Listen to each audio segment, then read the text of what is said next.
Now, this here is a very old story, very old indeed. Come from them days back before the big revolution and all. Back in the old days, back around Tennessee ways, there used to be fine fiddler players all around, especially in what they call Weckler County in Tennessee, way up in the northwest corner of the state. The finest of all them damn fiddlers was a man named Please Haslock. Self-taught, of course, couldn't afford a proper lesson, but Please was damn good. Please could mimic birds and bees and cows in the pastures, and horses pulling the plow. And when he settled down to some serious fiddling, he could make women sigh, grown men weep, ratty boys sit still, and crying babies hush. It was like an angel blowing on the strings, simple, sweet, and oh so beautiful. Now, we didn't have much to do back in them days, so we used to have a fiddling contest around. There wasn't no money for the prizes. No one had that much money to give away. First place was always a Dram of the finest Tennessee whiskey, but what they called it the Fiddler'S Dram. Ples Haslock won so many Fiddler's Drams that just to keep the other fiddlers from entering the contest, a second dram was offered as a consolation prize to the second place finisher. Now, this might have gone on for years. This might have gone on for years and years. But then something happened. You see, wall at the old local jailhouse at Dukem had collapsed. The county was broke. And all two common things up here down the south. But somebody had the bright idea of holding a fiddling contest to raise money. They charged a small admission. They'd sell pie too, and they'd have enough to fix the jailhouse in no time flat. But that winner would always get that coveted Fiddler's Dram. Somebody need to tell Ples Haslock, said that county clerk. Coop Kersey, a fiddler who lost to Ples Haslock many times, said he might not be able to come. Here he down with the heart dropsies. Don't you wish, some wag will snort it. Now, what we call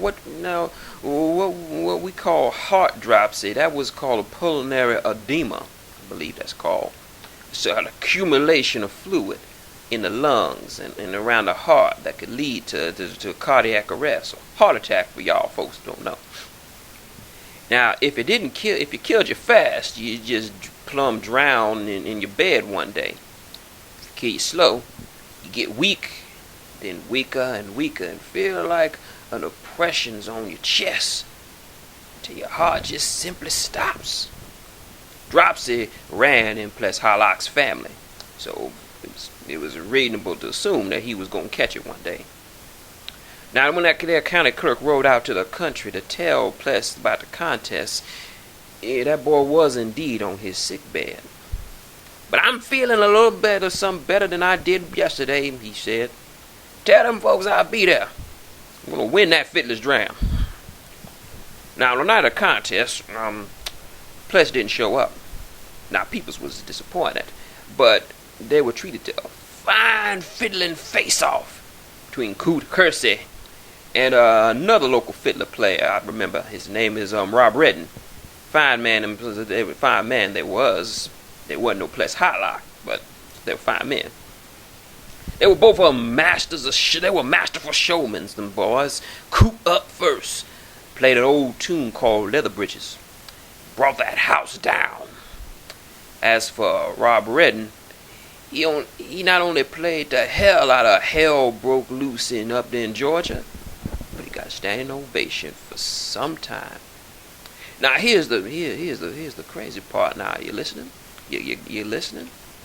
Now, as the standing ovation for old Rob Redden was going on, nobody seemed to notice that a sickly Ples Haslock had found his way into their building and staggered up on stage, sat down and just started playing. What he was playing was an eerie old camp meeting tune called Poor Wayfaring Stranger.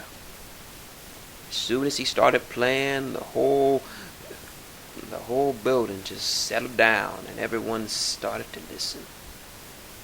Now, I wasn't there to see it myself, but according to the stories, they say Pless played for an hour or more, playing one old tune from another, some brought over from the seas, back from the old countries, everybody used to say.